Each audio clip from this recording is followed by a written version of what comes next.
homecoming, football reunion day, as well as our annual breast cancer awareness game. If you let your audiences know, there are just about 500 tickets remaining for this game. They are available at ClemsonTigers.com or by calling 1-800-CLEMSON.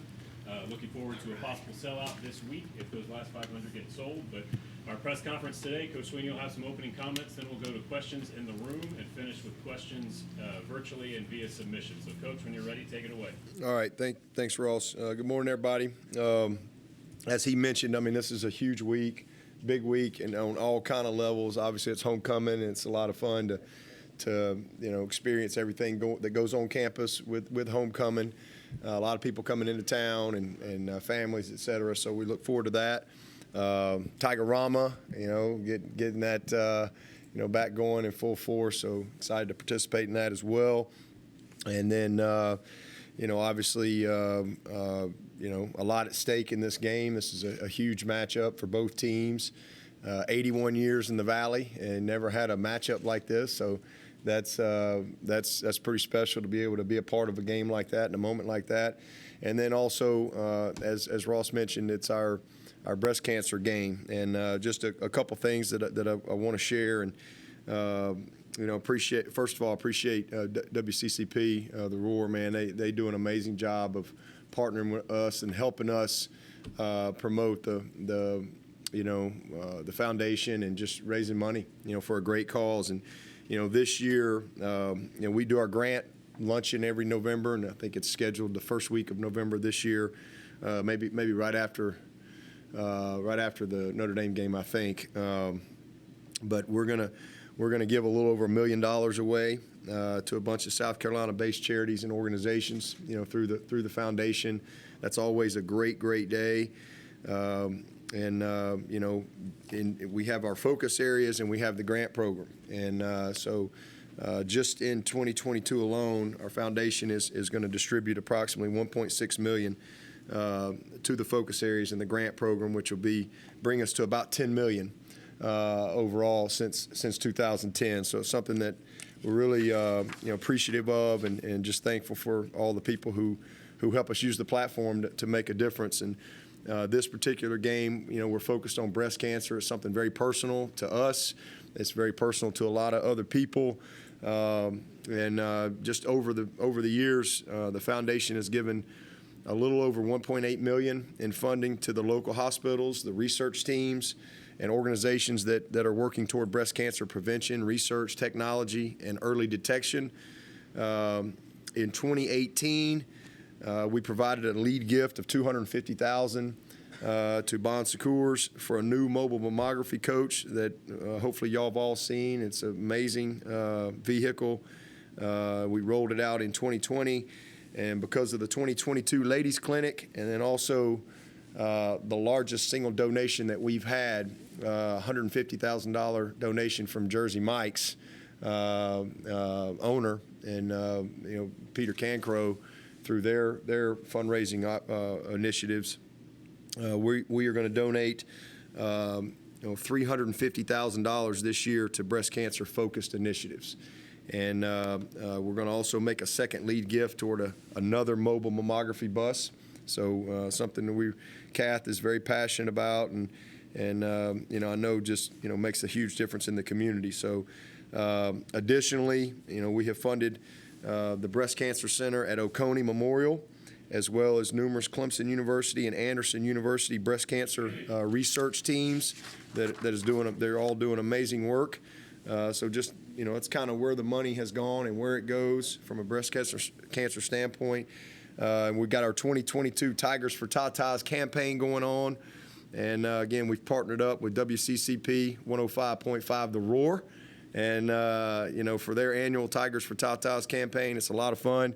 They got the bands are $10, T-shirts are $25. Now you can donate at any of the WCCP remote locations that they're having, the Tiger pregame show or the Tiger tailgate show. You can go to Tigers for Tatas,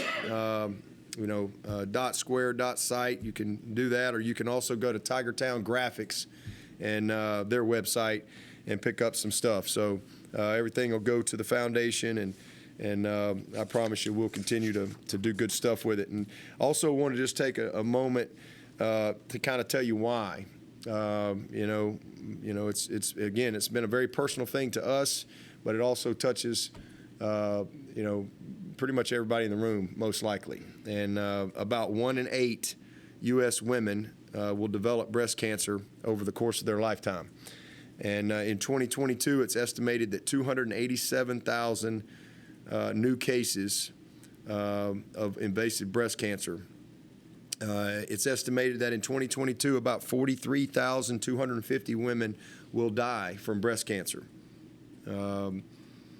Breast cancer is the second leading cause of cancer death in women. Breast cancer death rates have been decreasing steadily since 1989. And the decrease in death rates is believed to be a result of finding breast cancer earlier through screening and increased awareness, as well as better treatments. At this time, there are more than 3.8 million breast cancer survivors in the United States, which is a great victory. And why is it important to catch it early? All right, women with breast cancer who are diagnosed at the earliest stage, they have a 99% chance of surviving at least 5 years. Women who are diagnosed, after it has spread to their lymph nodes, it goes down. And then, if they get to that stage 4, a 5-year survival rate is 23%. Okay, so early detection is the key. And that's why we're passionate about the mobile mammography buses and going in and people who either don't have insurance or they're underinsured and they, a lot of times making a decision, they're going to pay the power bill or get a mammogram, and they ignore that. And next thing you know, it's too late. So, just really important for, people to be checked regularly and to, detect it early. And so then the next question is, survival rates and how they've improved. And it's in part, it's definitely because of, screening, awareness, early detection, all of those things, because it's improved. In the 1960s, 63 out of 100 women diagnosed with breast cancer were still living 5 years later, 63. Today, 90 out of 100 women that are diagnosed are still living 5 years after diagnosis. All right, so huge improvement. And in addition, today, 82 out of 100 women with breast cancer are living at least 10 years following diagnosis. And 77 out of 100 are living at least 15 years. And again, you go back to the 60s, 63 out of 100 were alive 5 years. Okay? So, that's a product of awareness, technology, research, a lot of great, smart people that are using the funds to create a difference. And so, just wanted to make sure that we touched on that. And again, I know we got a big game and all that stuff, but man, that's something that really touches everyone and impacts everyone. And just appreciate everyone's support because we have definitely been able to make a difference. There's no doubt about that. There's been a lot of lives saved and extended, because of people giving generously, research, technology, the mobile mammography buses, et cetera, et cetera. So just want to start off and say thank you to that. And then back to the game. This is a great matchup. It's a good. This is two good football teams. This is Dino's got them going, man. I mean, he's got an offense that can score. He's got a scheme that creates challenges. They do a great job in the run game. Schematically, they give you a lot of different looks, whether it be a fullback in there, and next thing you know, they're whamming you and dividing you in half off the stretch, or they're four wides, and they're playing with tempo. They do a little bit of everything, but it starts with this quarterback. I mean, he's a kid from down here. He's a great kid, a great young man. I mean, a really tough competitor. I got a lot of respect for him. He is as tough as they come. I mean, this kid loves to run the football, and I mean, he punishes people when he runs the ball. He doesn't look to get down. I mean, he's looking to run over you, and he's incredibly fast. He's 6'4", 230-something pounds, and I mean, he can flat out run. So, he's he's just more and more confident. You can tell their team has just gotten better and better as the season has gone. You see their confidence growing, their togetherness growing. They got a lot of belief, like our team. And I think that's, again, makes it a great matchup. They're physical up front. They got every starter back in the offensive line, every guy. They're all back. So it's a group that knows what they're doing, scoring 36 points a game, 432 yards per game. Again, they're explosive, and they're really, really dangerous if they can get the run game going. This number 34 is a true All-American. I mean, he's the best we've seen. You're not going to see many guys in college football better than number 34. He's a great player. He's the leading rusher. He's the second leading receiver. So they don't make it complicated. You're going to have to stop 34 because they're going to get him the ball, and that's good coaching. So he is a great, great player. And then, again, the biggest thing with Schrader is, he's almost 70% completion this year. And last year he was like 50. So he's much improved, with his completion percentage. And he's even better. I thought he was outstanding running the ball last year. He's even better now. He's a bruiser, that throws it. I mean, he can flat out beat you multiple ways, a true dual threat quarterback. So we got our hands full with those guys, and then they've got always have a good group of receivers. They had a huge, like 60-something yard touchdown on us last year, split us on cover 3 right down the seam, and bounce off a tackle, and so they've got playmakers. 19 has really become and emerged as their go-to guy. Gadsden, he is a big-bodied kind of slash tight end receiver type of a guy. I mean, he's a really good player, and the same thing with him from the start of the season to where he is now. He's just emerged as their guy, and you see it in the play calls, you see it in their scheme. They scheme him up different ways. I mean, they're throwing him touchdowns from the backfield at running back, wheel routes to slot to the field. I mean, they got him everywhere, and they do a good job of creating opportunities for him. A lot of back shoulder balls, a lot of competitive plays. They beat Purdue on the last play of the game, 20-something seconds, one-on-one, in the end zone. So their guy was better than Purdue's guy, and so he's a real problem. But it's not just him. I mean, they got a nice group of receivers, but I think the key to them is the guys up front. I think this offensive line is playing really, really good football, playing together. You can tell they like it and got the mentality. So it's a good football team there. And again, we'll have our hands full. And then on the other side, man, it's they're all over the place. It's the best way I can describe them. They're pressure blitz about 50% of the time. So 2 out of every 4 plays, they're bringing it, and that's on average. So this is a group that's going to challenge you from a communication standpoint, a discipline standpoint. I think they got 2 great corners, no doubt NFL guys, All-American guys. They're very active at safety. They're a 3-man front with the star player, kind of roam in the middle there. Outstanding linebackers. They had one that got hurt earlier in the year, but and then up front, man, they're everywhere. They're very disruptive, with their movement. So you got to do a great job again, just communicating and being on the same page and executing with some precision. So it's a little bit about them. Same thing, kicking game. I think they're 6th in the country in kick return average. So they've got some weapons in the kick return game, a very balanced football team. And when you've played this many games, that's what you would expect with an undefeated team. There's only 9 undefeateds left in the Power 5. So you don't get lucky and be undefeated at this point. You got to be doing some good stuff, and they got a good football team and be a great matchup in the Valley. Have you noticed a tendency of teams to load the box against them because of their running game, and what are the perils of doing that? Yeah, well, the perils are that quarterback. If we missed him. I mean, we had 6 TFLs that we missed last year, 3 sacks that we missed. That we had him. I mean, we got him, but we couldn't tackle him. We couldn't get him on the ground. I mean, he's a problem. He is not.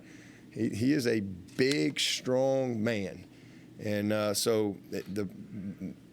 you can load the box and play a lot of tight coverage, but if 34 breaks through there, it's a huge play. And the same thing with the quarterback.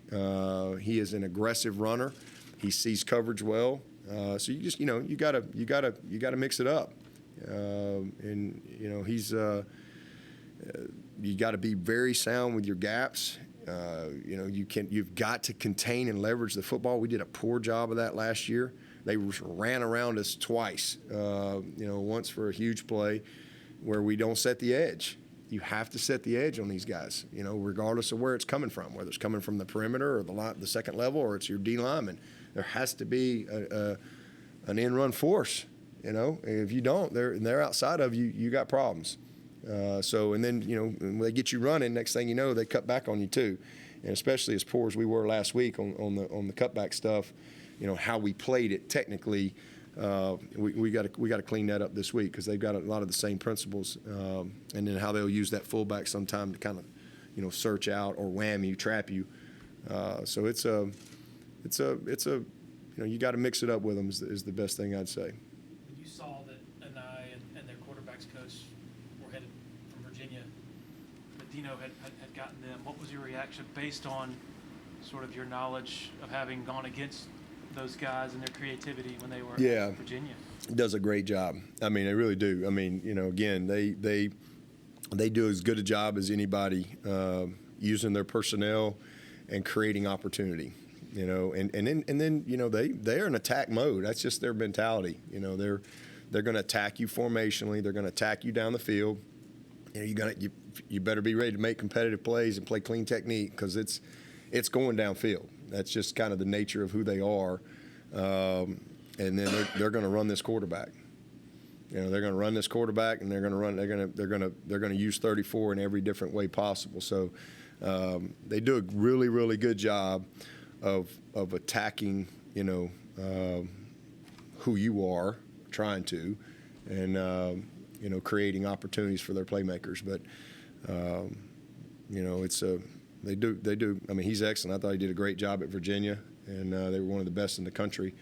So he's really done a nice job of I think, bringing something else to the Dino's always done a great job up there, but you can see the improvement in 6. He was a tough player last year. We were fortunate to win the game last year. It came down to a kick. We had a lot of drop balls on these guys last year. We gave up a couple big plays. We played pretty good in the red zone against them, but we'd had a turnover. We had a big interception, which was good. But he's a much improved player from where he was last year in every area of his game. Very confident and a great leader for him. You've had a pretty good sample size now of games for your team. DJ, I think, is up like 10 points passing percentage-wise. Is there one or two specific things, better touch, that you can attribute to his just being more accurate this year? Just confidence. I mean, just confidence. It's just that simple. I mean, he's more confident in himself, and he's more confident in the people around him. And, when you're confident, it usually leads to better production. When you don't have a lot of confidence,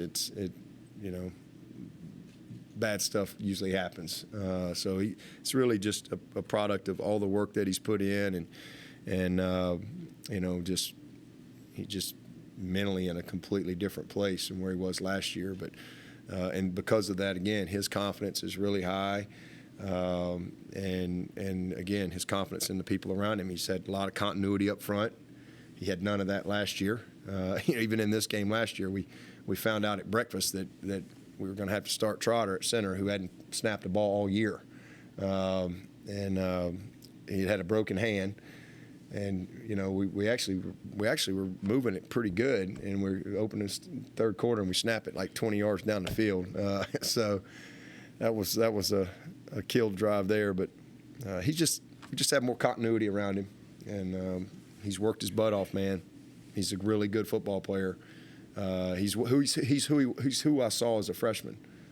That's who we saw as a freshman here. That's the guy. And last year was just a tough year, but it made him better. You know, if you're made of the right stuff, it makes you better, and he's definitely made of that. Any type of off-season, though, you know, if you were a pitcher, you'd say, well, he went into the bullpen and they worked on some stuff. Were there any mechanical adjustments whatsoever from Just last back to year? the basics. Just back to the basics. You know, he said he wanted to lose some weight. He wanted to be a better runner. You know, he wanted to become a better leader. He wanted to, you know, just do everything that he could to kind of reset himself. And, man, he accepted the challenge.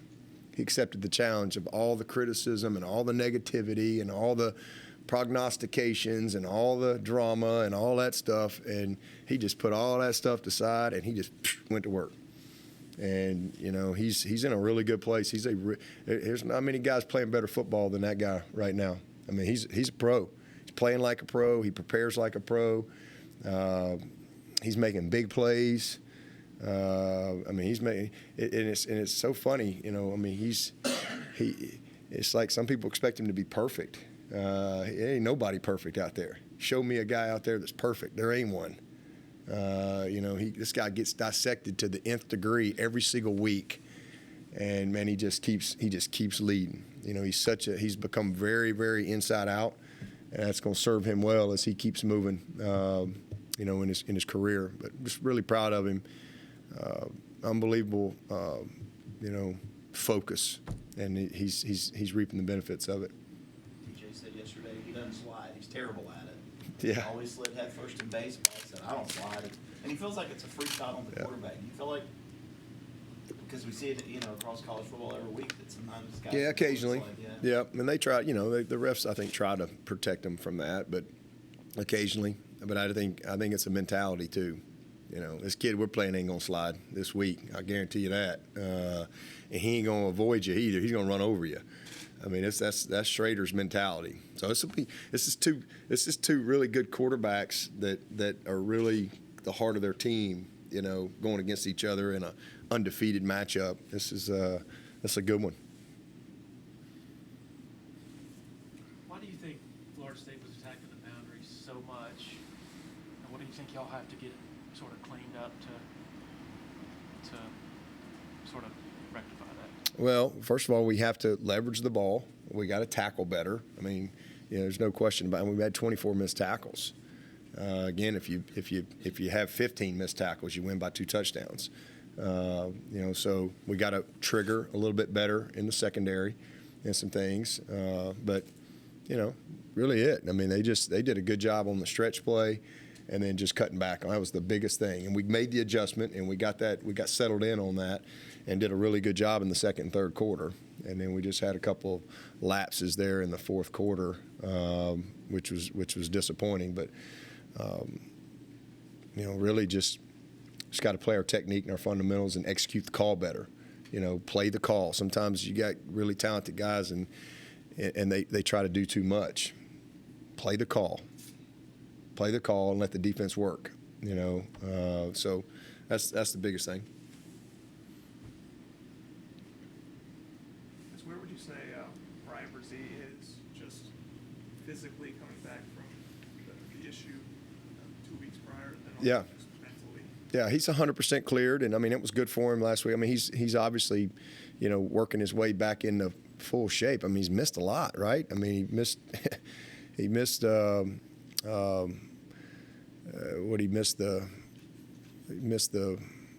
what game was it?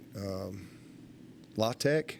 He missed the La Tech game, missed all that practice, and then, you know, it was a crazy week. The week of the Wake Forest game, that was not a normal week, and he, you know, came back and was able to kind of play in that, and then all of a sudden, you know, we literally the next week he's out, so he's out for 2 more games, and he can't do anything because they had to kind of figure out what it was, and now, you know, but now he's good. I mean, he's all that's behind him.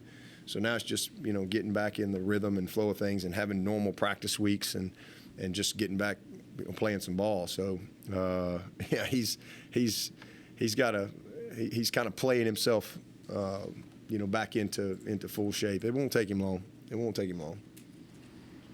you mentioned the difference in Schrader's completion rate this year, just based on what you've seen. What's made him so much more accurate in the passing game. Yeah, well, first of all, those guys up front doing a great job for him. I mean, they really are. Those guys are really well connected, and they'll get into some max protection stuff too. But they've done a nice job with their perimeter game, screen game.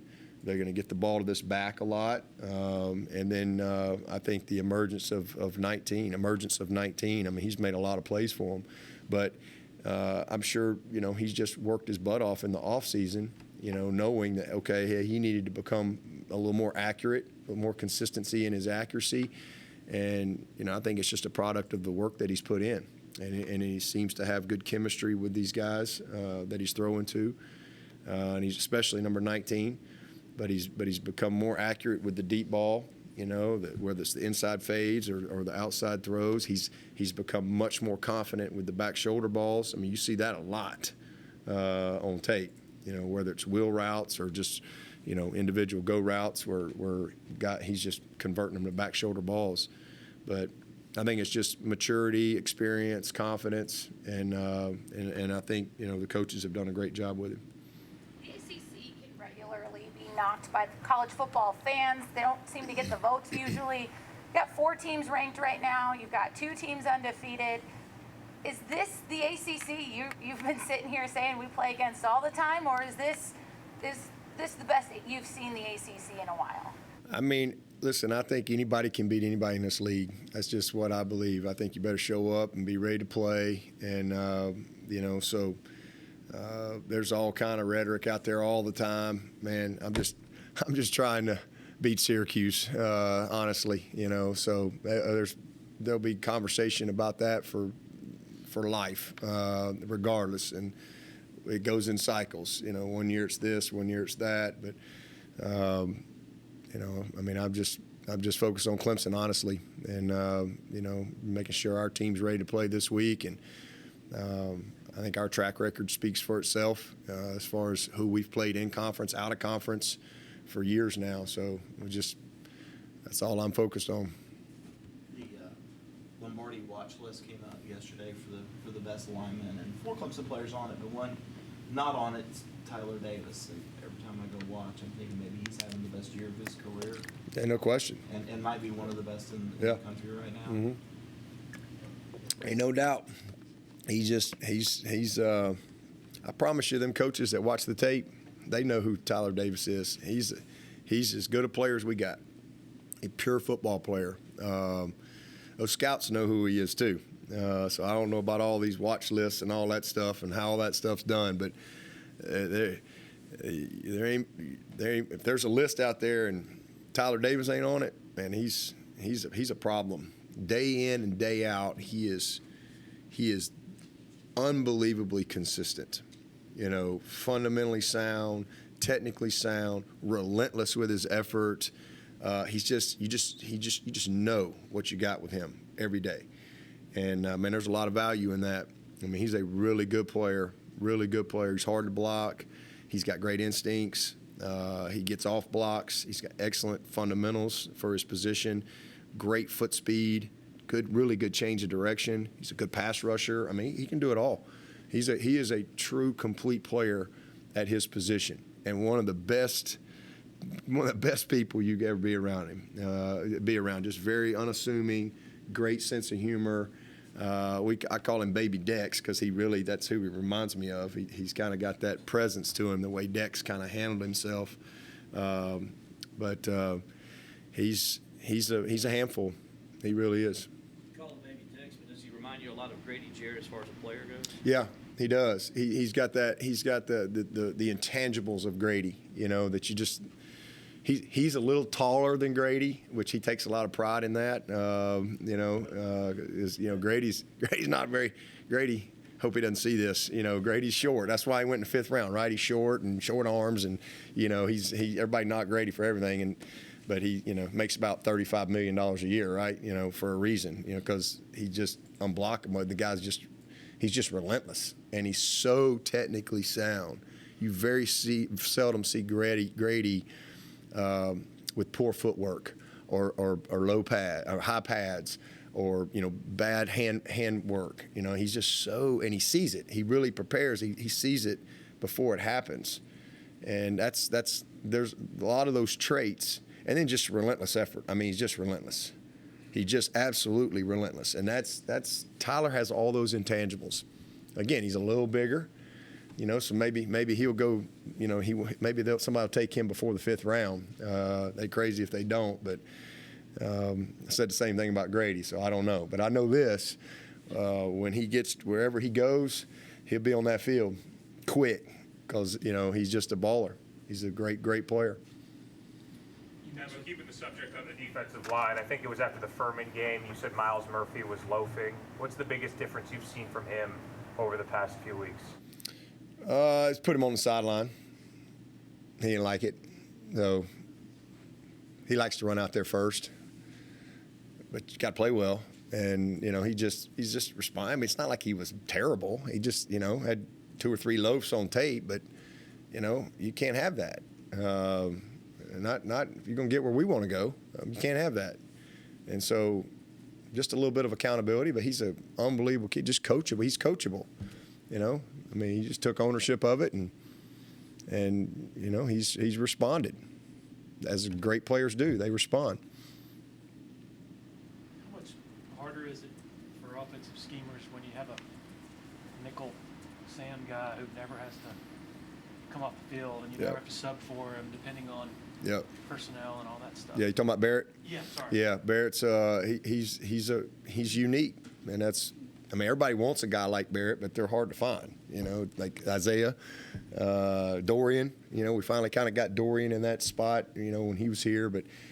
Those guys are really hard to find, and if you don't have a guy like that, then you got to play a lot more true nickel, and which we do some as well. We'll get in our dime package, we put Barrett inside, but he's same thing. He's kind of the unicorn everybody's looking for. They're hard to find that can really bring the linebacker presence in the run game, but have the coverage skills of a true DB. And the instincts and all the stuff to go with it. I mean, he's a special player. He's one of those guys that could play a lot of positions, probably start for us at a lot of positions. I mean, he's a really good football player. I've heard you mention recently the middle 8, and I don't know if I'd heard that much before. Was that the result of maybe some metrics being studied and suddenly, well, I mean, always been a thing? I think it's an analytics thing. My whole life, it was last 5 minutes of the half and first 5 minutes of the third quarter. That was kind of my whole life. And then somewhere along the line, I don't know where it came from. Somebody in the analytics world started calling it the middle 8. And then Ross and Tim, they started giving me all of our middle 8 stats somewhere along the way. So, I just always knew you really wanted to have momentum going into half, and you wanted to set the tone coming out of the half. That was kind of, you always kind of taught that in this game, man. Those first 5 minutes of that third quarter are very important, creating good momentum. But somewhere along the line, it became the middle 8 instead of the middle 10. I'm not sure why, but it's it's something that we take a lot of pride in. I mean, for sure, we've been pretty good in our 2-minute mode. We've been pretty good this year, and to be able to execute the way we have in some of those situations, has been good. And then we've been a good second half team for the most part, and hopefully that's something that'll continue. I guess last year you talked a lot about how Bo Collins was one of the more polished freshmen you'd seen. Does Antonio Williams fit into that? Yeah, absolutely. Yeah, he's a very skilled, highly advanced freshman. I mean, he's a freshman, but he's not your typical freshman. He is really skilled and great understanding of the game. Very instinctive. Came from a great program. He's won a bunch, and just really understands there's just a lot of things that that he came in knowing and understanding that a lot of kids don't. So excellent ball skills, and he's got great explosive speed, And he's not even close to what he's going to be, you know. I mean, because we got to get him in that weight room. We got to really develop him a little bit more physically. But he's a really, really good player and become a real weapon for us. Made a lot of big plays in 7 games. Speaking of physical development, how about Nate Wiggins? How much more would you like to see him sort of ultimately? Oh yeah, you talking about physically? Yeah, he's got to get more serious about it. You know, I think it's a lifestyle thing for him. You know, nutrition. You know, really falling in love with the weight room. I mean, it's just a maturity thing with him. I want to say Makuba weighed in at like 180. It's probably about right. Is that in the area of tackling and all that stuff? Yep. Is there an optimum weight for him? Yeah, I mean, he's not. You know, I mean, he's a 180 to 190 type of guy. I don't really see him much more than that. You know, with his frame, but he doesn't have to be. He's explosive. You know, I mean, he missed a couple times. He's playing with a brace on his arm, but he did miss a tackle or two the other night. But he's been one of our better tacklers since he got here. But you know, still same thing. Still young, and you know, he's definitely got he's not boxed out at all. You know, from a frame standpoint. So he's still got a little more work to do. But you know, he is an explosive tackler. Coach, before we go to questions from Zoom, we had one submitted from Zach Lentz from Clemson, who's unable to participate today. He asked, how's your faith allowed you to sustain yourself through the down seasons as well as the good? Zach Lentz. Well, I mean, well, first of all, I know Zach's dealing with some medical issues, so you know, thoughts and prayers with him, and I know he's been through a lot, you know, with his family and his wife, et cetera. But I mean, faith is just kind of the foundation of my life. I mean, it just helps me have perspective, I guess, would be the biggest thing I would say, to know that, you know, God, no matter what happens, whether it's good or bad, you know, as a person of faith, I know that you know, God is ultimately, I'm His child, and I know He loves me no matter what. I'm certainly not a perfect person by any stretch of the imagination, but through faith and through Christ, I know where I'm going to spend eternity, and so that gives me peace. And I guess, you know,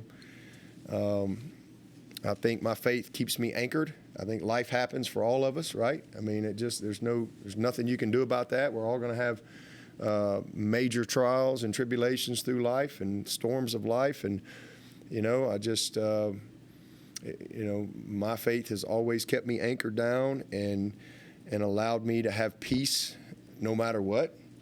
And it's allowed me to grow through adversity and develop into, you know, hopefully a person that's more Christ-like as I live my life, lead my life.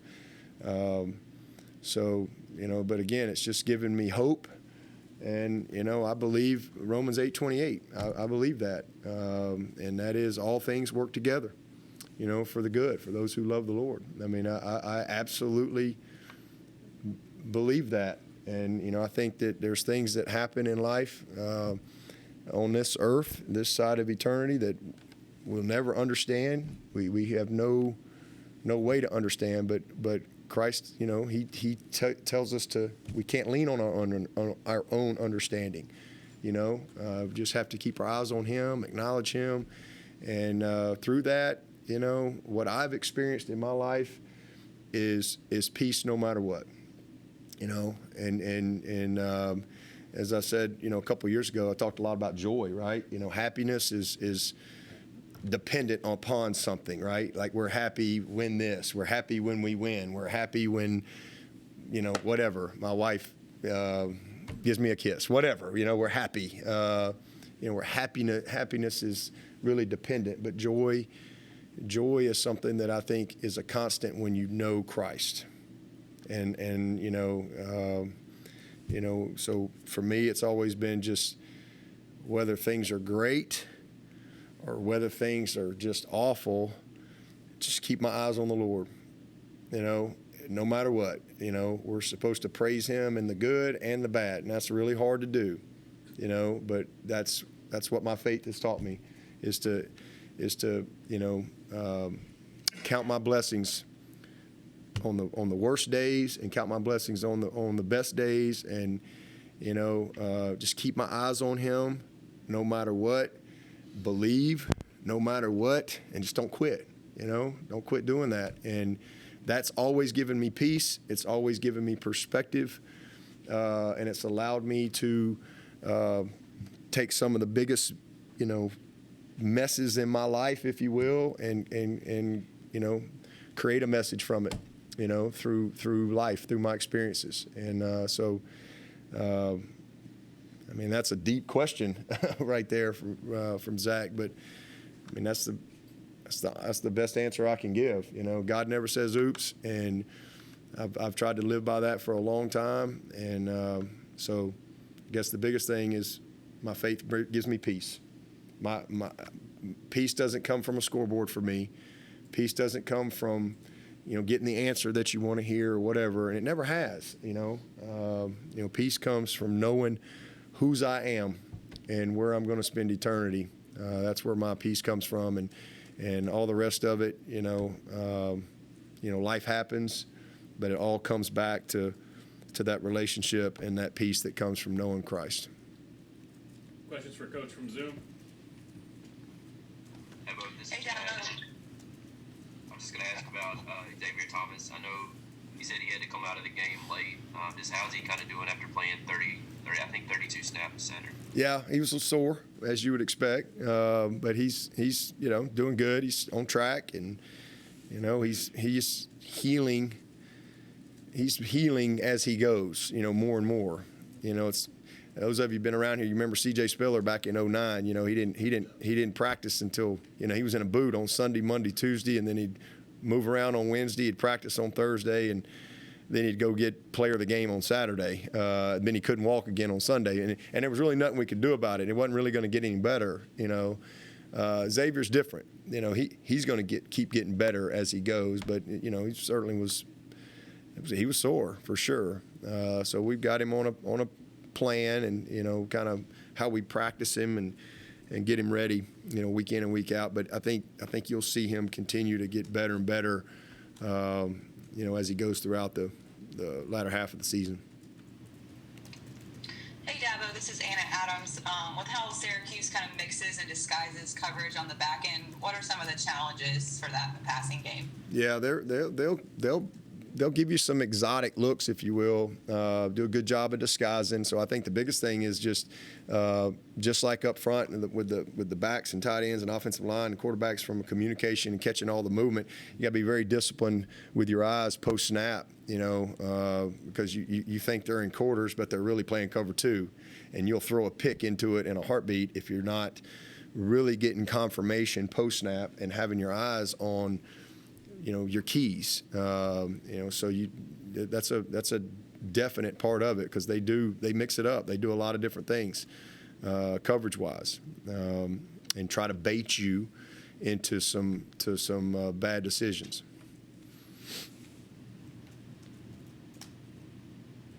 Dabo, Coach Easton yesterday was talking about. I think he said he was big, and Wes Goodwin was Rob and Big. But anyway, just kind of, can you speak about their relationship and I guess how that's kind of worked with the defensive staff, with Easton and Wes and Mickey, kind of how that all works together? Oh, that's great. What did he say? He's big? What did he say? Rob and Big, it was a TV show on MTV. Rob and Big? 2006, MTV is probably not in his wheelhouse. I missed that one. Rob and Big. I'll have to YouTube that one. De Niro wasn't in it. Was De Niro in that? Which one was Rob? Who's big? I assume Nick is big. Just assuming. They're great. I mean, it's a lot of fun, man. It's a good vibe in both our staff rooms. We got a really good vibe in both rooms. Great chemistry. I love how our preparations have been, week in and week out. it's been good. You know, they